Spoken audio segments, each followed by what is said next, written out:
WSTM-TV, Syracuse. And now, Channel 3 News at 6 with Tom Miller, Roger Springfield on sports, and meteorologist Wayne Mahar. If you find you're catching more colds lately, don't blame the weather or the person next to you for spreading a virus. The latest research shows a lot of cold-like symptoms are the result of indoor pollution at the workplace.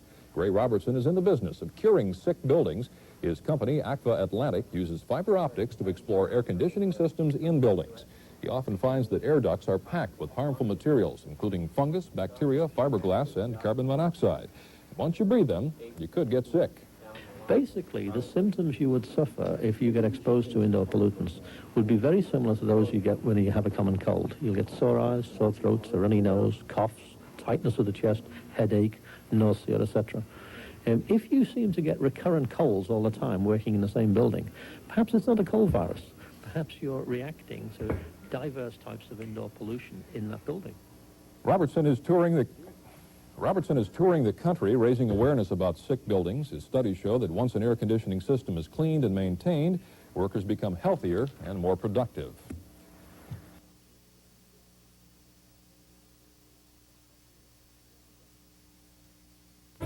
WIXT 9 in Syracuse. From the WIXT 9 Broadcast Center, Rod Wood and Carrie Lazarus, Doug Logan on sports, and Rick Gary with weather. This is 9 Eyewitness News.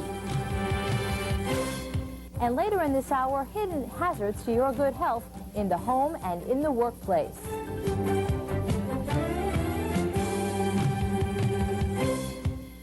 If you've ever had the symptoms of a cold that just won't quit, you may not have a cold at all. Your sore throat and headaches could be caused by your surroundings, your home or office. Your building could be sick. What's a sick building? Well, it has three symptoms: poor ventilation, poor filtration, and dirt in the ductwork. Sick buildings make people sick. And people exposed to these suffer sore eyes, sore throats, headaches, coughs, tightness of the chest, general feeling of nausea. And this is all just from the environment in which they're living or working? Precisely. Gray Robertson owns a company that diagnoses and cures sick buildings. He's in Syracuse to try and drum up business. As long as he was here, we asked him to check out Channel 9. Now, the building is less than 2 years old, but Robertson says new buildings are sometimes the worst because their windows don't open. Let's see how we fared. Indoor pollution. The newsroom right here, so we'll take you in. Obviously, the building's fairly new, and there's no stains around the grills, which should be common in so many buildings. If you saw the stains, you'd know. Then you know immediately that whatever is in that ductwork is now spilling out. And this is my desk. Yeah. How does it look to you? Well, it looks a mess. No. Indoor pollution is invisible. Most of it you can't see. And the only one you can see is cigarette smoke. So basically, just looking around here, there's probably a no smoking policy in here. You don't see any smoke. No, there are smokers. Well, that's good. That's telling us immediately that the ventilation looks pretty good in this room.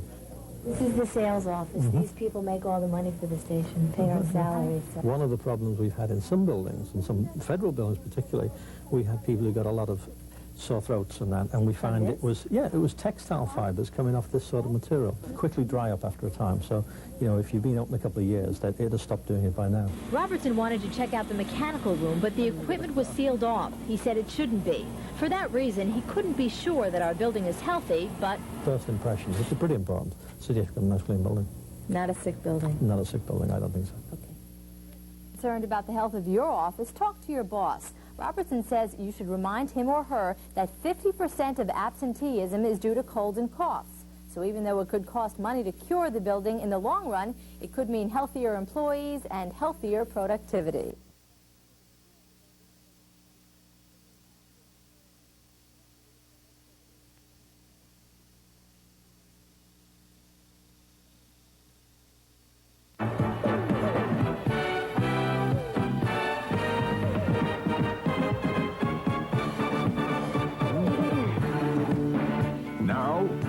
Curtis, Maureen Green, Susan Davies weather,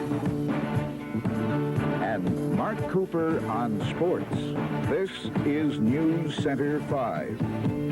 There's a rising concern over the so-called sick building syndrome, a building where inside air carries dangerous pollution. A new company out of Fairfax, Virginia, which deals in indoor pollutant monitoring, is spreading the word in Syracuse today, warning that indoor air may be hazardous to your health. We're finding that perhaps well over 50% of all major buildings have many of the symptoms of a so-called sick building. The symptoms being people suffering from sore eyes, sore throats, headaches, tightness of the chest, nausea, etc.